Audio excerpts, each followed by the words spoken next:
Hello mga kasari, start na po ng bagyo dito sa amin. Hindi na kami makauwi dito sa bahay namin mga kasari. Ayan na o.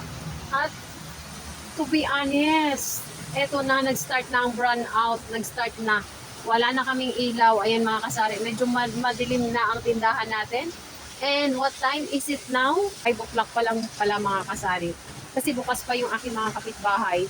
Ayan o, bukas pa yung mga kapitbahay ko dyan. Kasi usually, 5 o'clock mga kasari, sarado na yan sila. So, ibig sabihin, dahil hindi pa sila close, wala pang 5 o'clock. Ayan yung sa harapan ko. And ayan mga kasari, Diyos ko, ayan na, parang plano ko magsasarado na lang siguro kami. After this one, pag medyo tila na po yung ulan, parang magpo-close na lang ako mga kasari. Kasi baka hindi na kami makauwi at magbaha na yung mga daan na papunta ron sa amin. Mag-start na ako mag-bed kahit alas 5 pa lang ng hapon. Actually, magpa 5 o'clock pa lang talaga. Magtatagal pa kami dito, baka hindi na kami makauwi. And one thing for sure, hindi na babalik ang kuryente. Run out na talaga to kasi ganito yung paraan ng taga-more para walang mapinsala. Pinatay na nila yung kuryente, yung line ng kuryente. So ito, start na tayo run out. Anyways, mga kasari, kapag ganito ang panahon, sigurado walang tao, walang mamimili. Kasi sila rin syempre natatakot din sila sa bagyo.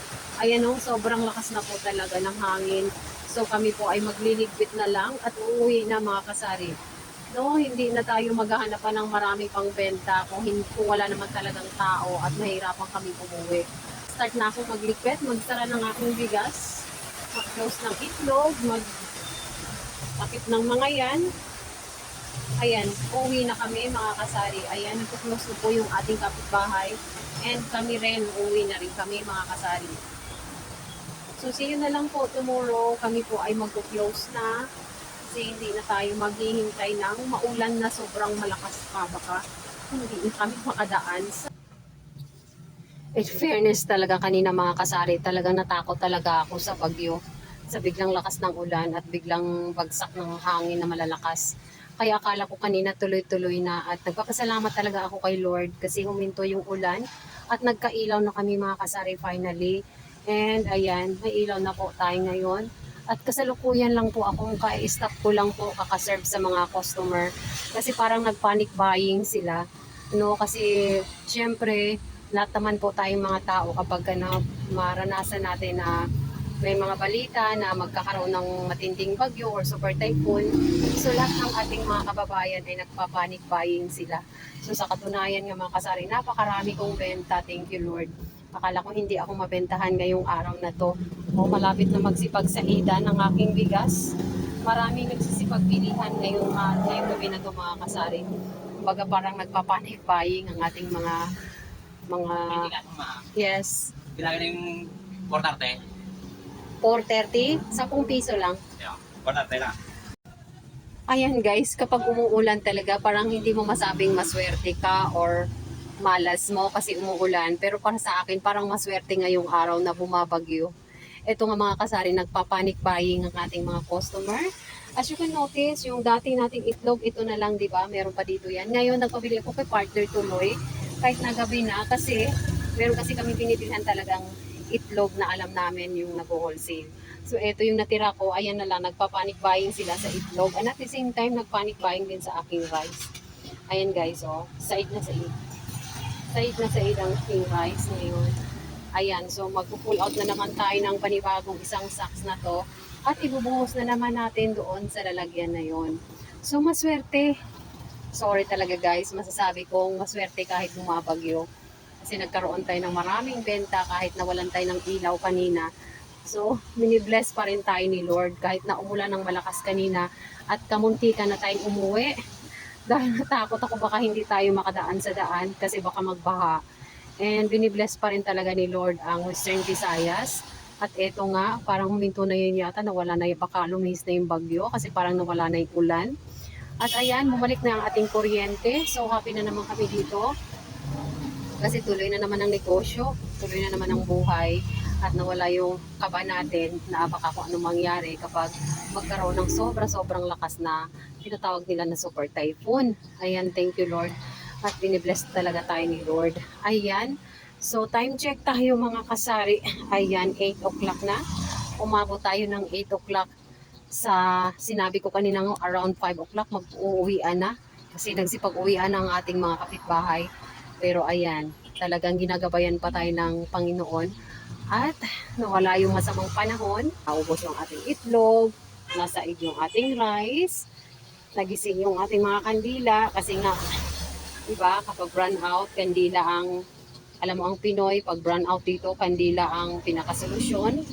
Ayan, so medyo nabawasan yung ating kandila at nagising, hindi lang sa sementeryo napunta, kundi ginagawa ng ilaw ng tahanan kapag run out. So hindi naman masabing happy ako, pero happy na rin kasi nagkaroon tayo ng maraming benta ngayong hapon. At thank you Lord. Nag-uumapaw ang ating bentahan ngayong araw simula nang natapos ang ulan. Ayun na lang guys ang aking mag-share ngayong araw na ngayong gabing ito. At thank you so much Lord dahil dininig mo ang aming mga panalangin na mawala yung bagyo dito sa Western Visayas at tuloy-tuloy pa rin ang ating hanap buhay. Hello mga kasari, magandang umagang muli sa inyo. Ayan, tuloy na po natin ang ating video for today. So today po mga kasari is Saturday na po. At ganun pa rin po mga kasari, wala pa rin pagbabago ang ating weather. Ayan, sa totoo lang po, meron na naman po palang coming na 2 bagyo.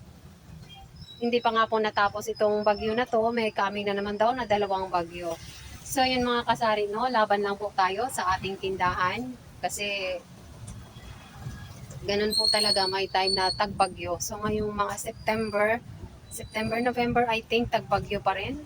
Pero kahit bagyo po ay bumabagyo din po ang ating tindahan ng mga stocks like yung ating itlog. Ito po mga kasari. Nag-refill po tayo niyan biglaan kagabi kasi naubos bigla ang ating mga panindang itlog at yung ating bigas. Kaya nag-refill tayo ulit sa ating bigas. And ito na lang po talaga ang ating stocks for the day sa ating bigas. Ayan po, kita po ba? Ayan na lang po ang ating rice ngayon. At sana po ay darating yung ating order kay Suki. Kasi kahit po ganitong umuulan, masama ang panahon, nag-order pa rin po tayo mga kasari sa ating mga paninda, which is very fast moving po talaga dito sa ating tindahan. Yung ating rice, yung ating itlog, yung ating asukal, ayan. So kahapon po mga kasari pala, meron ako dapat na delivery galing sa grocery. At collection day din dapat nila kahapon sa akin. Pero unfortunately, dahil po siguro sa sama ng panahon, hindi sila dito nakarating. At hindi natin natanggap yung ating mga orders. And hindi tayo nakamake payment sa ating ilista, which is 3,000 plus na yun, yung ating load. So hindi tayo nakapagbayad dahil sa masama ang panahon din sila dito nakarating sa ating tindahan. So, reschedule yon. So, siguro by Monday na yun, mga kasari natin, matatanggap yung ating mga orders. So, for today's video, mga kasari, ayan, hintay-hintay na naman tayo na medyo gumanda-ganda ang panahon at magkaroon tayo ng benta. Kasi umaasa talaga tayo na mabebentahan tayo kahit yung bumabagyo. Ayun o, kasi kahit bumabagyo, lumalaban pa rin tayo sa buhay.